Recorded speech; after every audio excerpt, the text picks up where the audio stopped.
Bien, intento de otra manera continuar con el contenido de nuestro curso de Introducción a la Literatura en Español. En esta ocasión hablaremos del lenguaje literario. Hay aquí una figura muy interesante. Es una especie de reto que nos pide identificar algunas figuras del lenguaje.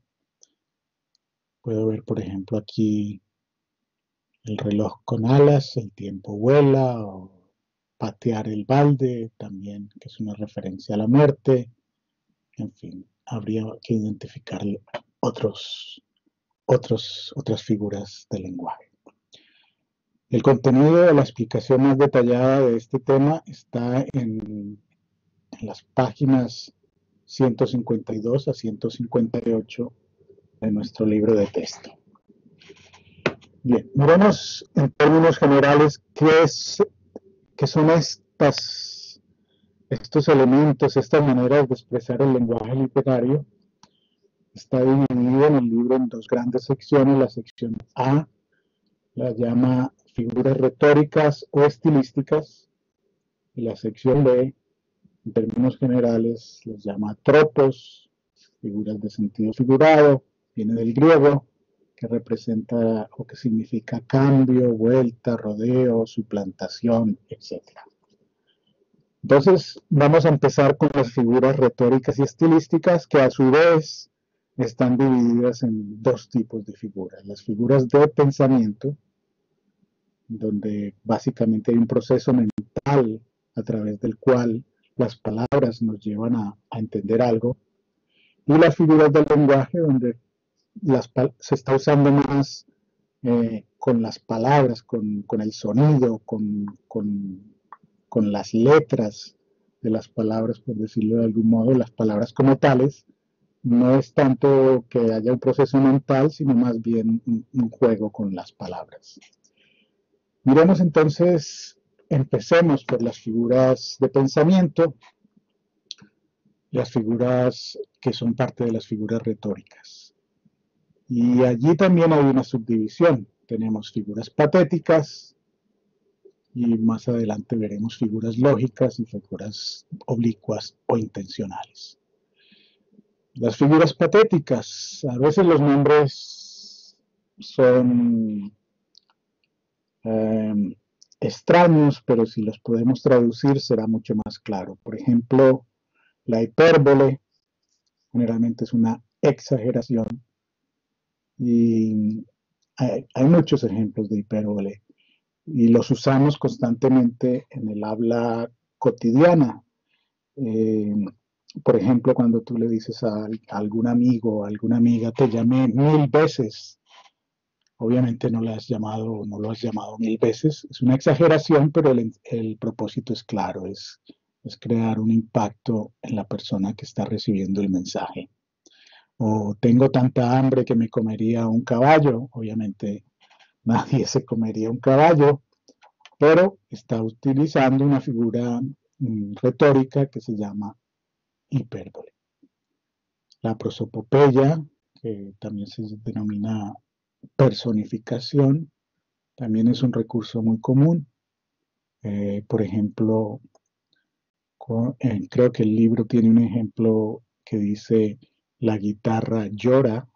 Obviamente las guitarras no lloran, pero es una figura que podemos entender y que nos da una idea de lo que está transmitiendo la persona que nos habla. También, por ejemplo, que el viento aúlla o canta. Obviamente el viento no canta, pero entendemos que le estamos dando al viento unos atributos propios de las personas. En cuanto al apóstrofe, es más bien lo que se llama invocar o nombrar, es decir, cuando tú, por ejemplo, le dices a un amigo algo, pero antes de decírselo, mencionas su nombre. Por ejemplo, oye, Miguel, préstame tu libro. Ese oye Miguel, o ese Miguel es un apóstrofe. Así como el poeta que le va a hablar a la luna le dice, oh luna que estás en el cielo. Ahí está haciendo una invocación y es lo que se denomina como apóstrofe. Vienen luego, recuerden, estamos dentro de esta clasificación que se conoce como figuras de pensamiento. Vienen ahora las figuras lógicas. También invitan a un proceso mental. Está el símil o comparación, que generalmente usa las expresiones cuál o cómo. Por ejemplo, eh, el mar es como el cielo. Ahí estoy haciendo una comparación y estoy usando una de las expresiones para esa comparación que establece semejanza, por eso se llama símil. Antítesis, vamos a ver muchas antítesis en los poemas que estudiemos. Generalmente expresan ideas opuestas o contrastes, el día y la noche, el amor y el odio, la tristeza y la alegría, el blanco y el negro. Lo vemos constantemente en poesía y lo vemos también constantemente en la vida diaria. La paradoja es una especie de antítesis, generalmente es una verdad contradictoria, es decir, hay algo que en principio parece contradictorio, pero que revela una verdad profunda o que una verdad que se revela a través de contrastes y contradicciones.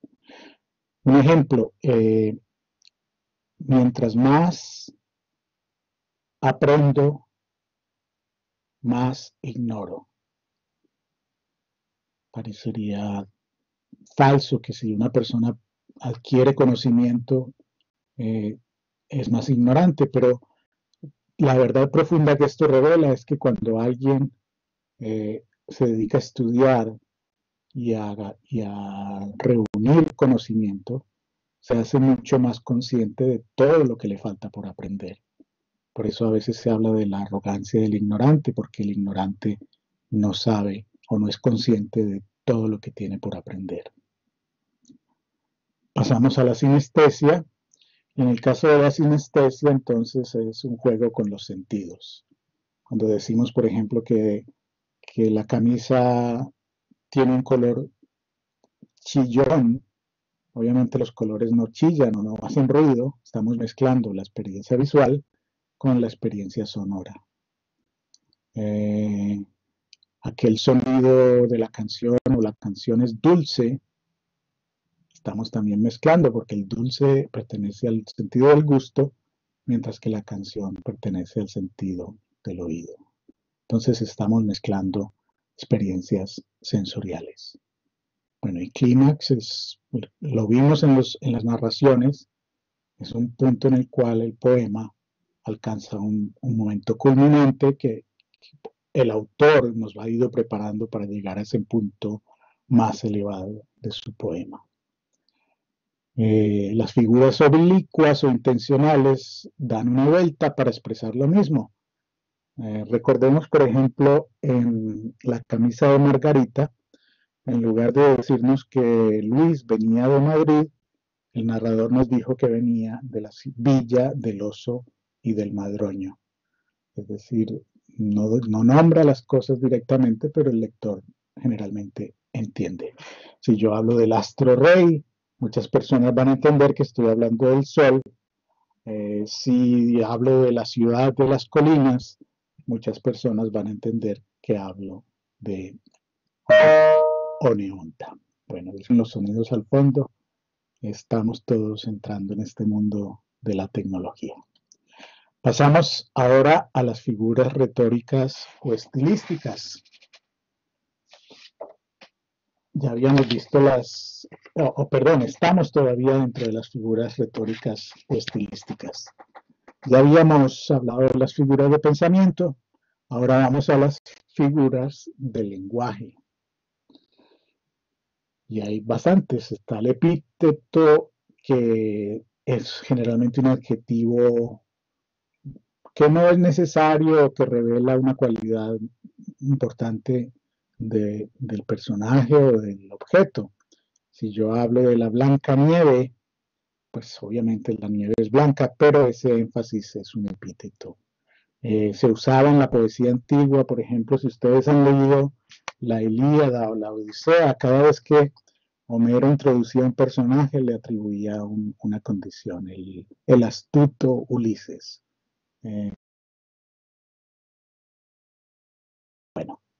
Pasamos a la siguiente figura del lenguaje, asíndeton, simplemente se omiten las conjunciones y es una manera de decir que la enumeración no está completa. Si yo, por ejemplo, digo, el pueblo tiene una iglesia, tiene un banco, tiene una oficina de correos, no estoy usando la conjunción, entonces quiere decir que hay otras cosas que no he mencionado.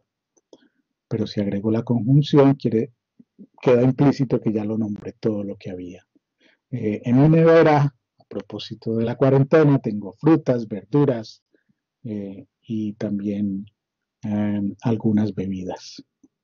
Y ahí está usada la conjunción. Anáfora, repetición de palabras. Vamos a ver muchos poemas cuyos versos empiezan siempre con la misma palabra, con las mismas expresiones. Entonces,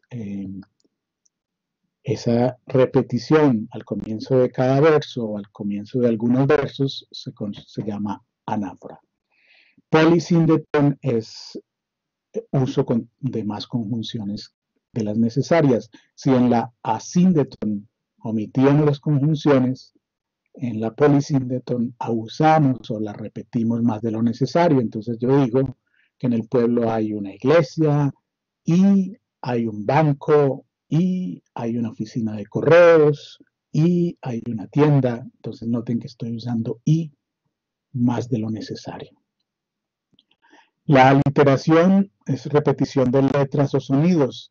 Comúnmente se piensa que solamente es la repetición de la primera letra de cada palabra, Pedro, Pérez, pintor, peruano, pero realmente la aliteración es mucho más sutil en algunas ocasiones y vamos a ver, por ejemplo, en algunos poemas de San Juan de la Cruz, la repetición de sonidos como la M, la M, la R, la S, todos sonidos muy suaves, cuán manso y amoroso, y esos sonidos crean una especie de ambiente de ternura, que es lo que nos quiere transmitir el autor. Entonces, sonidos que se repiten.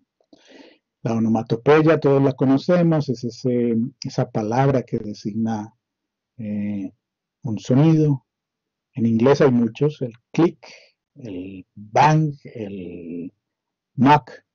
En español no son tantos, pero lo hay. El zumbido de la abeja, el ronroneo de los gatos. Son onomatopeyas. Y la hiperbatón, veremos cuando analicemos los poemas, que consiste en cambiar el orden de las palabras, generalmente el orden natural de las frases. Generalmente la frase está hecha en el orden sustantivo, adjetivo, verbo.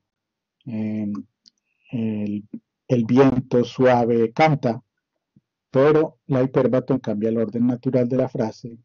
Podría ser, por ejemplo, canta el suave viento. Y la razón por la cual la poesía recurre a la hiperbatón es porque muchas veces el autor necesita acomodar las palabras para establecer la rima. Finalmente, eh, los tropos, y les recuerdo que todo esto está en el libro de texto. Tenemos la metonimia, que establece una relación de origen, por ejemplo, compré un Van Gogh, obviamente no compré un Van Gogh o no compré un Picasso, pero como el autor de la pintura fue Van Gogh o Picasso, entonces ahí estoy usando una metonimia. La sinécdoque es una relación de coexistencia. Me gano el pan con el sudor de mi frente, obviamente no es solo el pan, pero también todos los demás alimentos y todo lo demás que necesito, pero hay una relación de coexistencia. La metáfora que en cierto modo es un símil, pero sin usar la expresión como. Entonces, podemos decir, por ejemplo, que habíamos dicho, por ejemplo, al hablar del símil, que el mar es como el cielo, pero en la metáfora diríamos simplemente que el cielo, agua. En ese caso, ya estamos evitando usar expresiones propias del símil, pero estamos creando una imagen nueva uniendo elementos que normalmente no están juntos o que no son lo que estamos habituados a ver. El cielo de agua ya es una metáfora que representa el mar. Bueno, y estos tres últimos elementos son mucho más complejos. La alegoría es similar al símbolo, que es la última de la lista, pero en el caso de la alegoría la correspondencia está establecida de antemano. Cuando leamos los poemas místicos, por ejemplo, veremos que se habla mucho del amado y de la amada.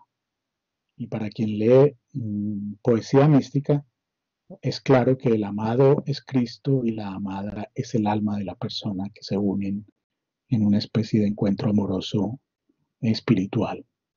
Entonces la alegoría siempre tiene un significado preestablecido. A nivel de literatura en inglés, tal vez ustedes conocen la novela Rebelión en la Granja de George Orwell, donde cada uno de los personajes representa, de los animales de la granja representa un personaje histórico. Bueno, la parábola, la característica básica de la parábola es una enseñanza. Y por último, el símbolo es expresar con una figura, con una palabra, con un objeto de la naturaleza, una verdad que es muy compleja y que no podría expresarse con palabras. Entonces la rosa representa muchas cosas, representa la belleza, representa la primavera, representa el amor, representa la juventud y veremos muchas rosas en los poemas que vamos a estudiar. El fuego, ya lo hemos visto también, representa las pasiones, representa la vida, representa la espiritualidad, pero también las sensaciones de la piel, del cuerpo, y en esa medida el aspecto erótico de la vida. Bueno, esta es nuestra introducción. Como tarea entonces, revisen esos elementos del lenguaje literario y por favor entonces identifiquen qué clase de figuras retóricas y tropos son los que aparecen en la página 158 en la sección A. Esa es la tarea entonces basada en esta introducción al lenguaje literario. Perdón.